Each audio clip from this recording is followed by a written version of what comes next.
Halo teman-teman, ketemu lagi di channel Bi Eduka. Kita akan lanjut membahas soal-soal tes CPNS TWK.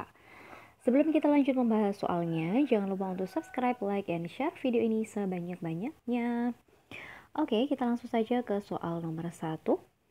Keberagaman menjadi pisau bermata dua bagi Indonesia. Jika masyarakat menganggap hal itu positif, maka keberagaman akan mengakibatkan bersatunya seluruh komponen masyarakat Indonesia. Jika masyarakat menganggap hal itu negatif, maka akan berakibat pada perpecahan karena perbedaan budaya antara satu wilayah dengan wilayah lainnya. Pranasionalisme yang diwujudkan melalui hal ini contohnya. Nah, ini tadi kan karena memang Indonesia itu beragam ya, beragam sukunya, agamanya, rasnya, budayanya, dan lain sebagainya. Sehingga keberagaman ini apabila tidak disikapi dengan baik, maka bisa menjadi bumerang bagi Indonesia sendiri. Nah, maka pranasionalisme yang diwujudkan melalui hal ini atau melalui peristiwa ini tuh seperti apa? Contohnya, yang A, teman-teman Nia tertawa ketika Nia menari tarian daerahnya. Nah, kalau menertawakan kayak gini berarti tidak bisa menghargai keberagaman dong ya. Oke, berarti yang A ini salah. Lalu yang B, Fardi tidak keberatan untuk berkumpul bersama temannya yang berbeda agama. Nah, di sini yang dibahas lebih spesifik ke berbeda agama. Padahal yang ditanyakan di sini itu lebih ke beragaman dalam banyak hal ya, nggak hanya dalam agama saja, tapi dari banyak sisi, misal rasnya, sukunya, budayanya, dan lain sebagainya. Yang B ini belum mewakili. Lalu yang C, Mika tidak memilih-milih dalam berteman meskipun berbeda suku. Ya, jadi meskipun ada perbedaan suku, si Mika ini tidak mau pilih-pilih. Kalau Fardi tadi itu kan hanya tidak menyatakan keberatan ketika berkumpul bersama temannya ya, tapi berkumpulnya untuk apa, tujuannya itu untuk apa kan tidak spesifik. Kalau yang opsi B ini lebih spesifik yang opsi C, di mana Mika ini tidak memilih-milih dalam berteman meskipun berbeda suku. Yang C ini kita keep dulu. Lalu yang D, tidak sedikit yang membicarakan Miki karena pada warna kulitnya yang gelap. Ini tidak boleh ya, karena berbuat diskriminasi. Kemudian yang E, Darren selalu memberikan yang terbaik walaupun atasannya berbeda kepercayaan. Ini kan berarti hubungannya hanya dengan atasannya saja ya, bukan dengan bangsa Indonesia secara umum. Maka jawaban yang paling tepat, yang paling mewakili yang dimaksudkan dalam soal ini adalah opsi yang C. Oke, kita lanjut ke soal yang berikutnya. Bentuk kerjasama dalam bidang pertahanan dan keamanan ditunjukkan oleh pernyataan bernomor berapa? Oke, kita cek satu persatu mulai dari pernyataan di nomor pertama. Membantu pekerja rekan kerja yang sedang sakit. Nah, ini bukan dalam bentuk pertahanan dan keamanan ya. Yang A ini, yang nomor 1 ini bukan. Lalu yang 2, mengikuti upacara apel di satuan kerja tiap hari Senin. Ya, ini bisa bisa ada hubungannya sama pertahanan sama keamanan. Maaf. Harusnya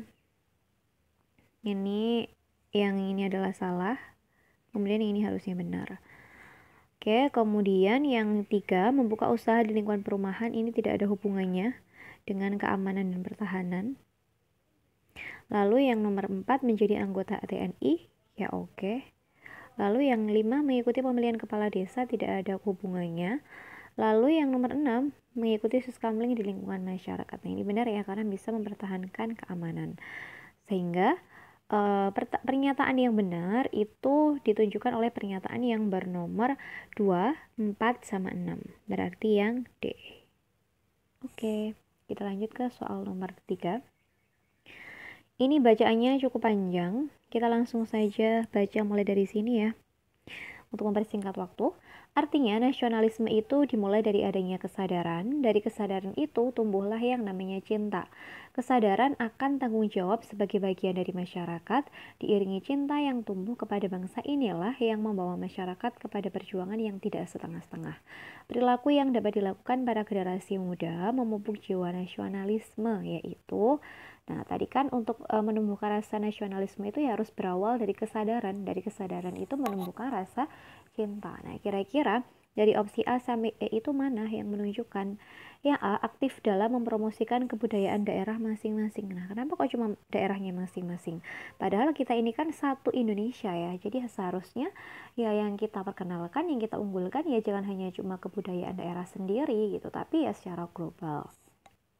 Yang A ini Bukan. Lalu yang B, ikut serta dalam upacara adat kedaerahan. Nah, ini berarti hanya daerahnya sendiri ya, belum mewakili.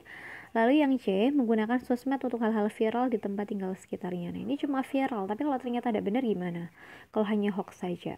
Yang C ini bukan berarti ya. Lalu yang D, aktif dalam mempromosikan kebudayaan Indonesia. Nih, kebudayaan Indonesia di sosial media. Berarti kebudayaan Indonesia secara umumnya ya, bukan hanya dari daerahnya sendiri. Oke, yang D ini mewakili, kita keep, tapi kita cek dulu yang E. Mengikuti upacara bendera sebagai kewajiban agar tidak dihukum. No ya, berarti ini tidak sepenuh hati melaksanakannya.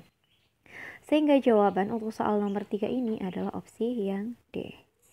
Gampang ya, sampai sejauh ini bisa dipahami penjelasannya. Semoga teman-teman bisa paham ya apa yang aku sampaikan ini. Kita lanjut ke soal nomor 4. Butet Manurung memberantas buta huruf dengan mendirikan sekolah rimba. Meskipun berat, Butet berhasil meluluhkan hati suku anak dalam dan menggerakkan hati mereka untuk belajar membaca.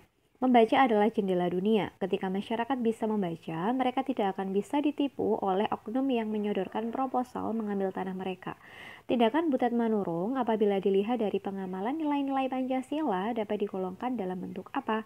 A. Bela negara, B. Nasionalisme, C. Musyawarah mufakat, D. Menggalang persatuan dan kesatuan, E. Patriotisme. Oke, kalau musyawarah mufakat tentu bukan ya. Lalu menggalang persatuan dan kesatuan juga bukan. Berarti kita silang juga jawaban ini. Kemudian jawabannya itu antara bela negara, nasionalisme, atau patriotisme. Nah, sekarang kita kupas dulu nih maksud soal ini.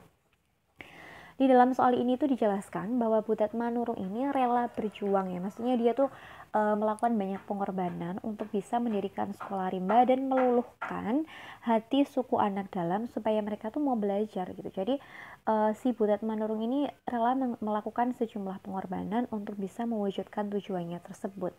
Yang mana tujuannya tersebut tuh ya tentu menguntungkan bagi Indonesia ya. Semua itu diperuntukkan bagi Indonesia. Nah, sikapnya si Butet Manurung yang dia tuh rela berkorban untuk bangsa, melakukan banyak pengorbanan untuk memajukan bangsa, itu masuk ke dalam sikap patriotisme ya. Patriotisme itu kan sikap rela berkorban, sikap rela berjuang.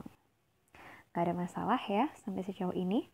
Kita lanjut ke soal yang terakhir. Oh, ternyata ini sudah soal yang terakhir. Oke. Demikian tadi pembahasan soal-soal UTBK, soal-soal CPNS TWK. Semoga penjelasan yang aku berikan bisa dipahami dengan baik oleh teman-teman. Sukses buat kalian semua, sukses buat kita semua. Sampai ketemu di video yang selanjutnya.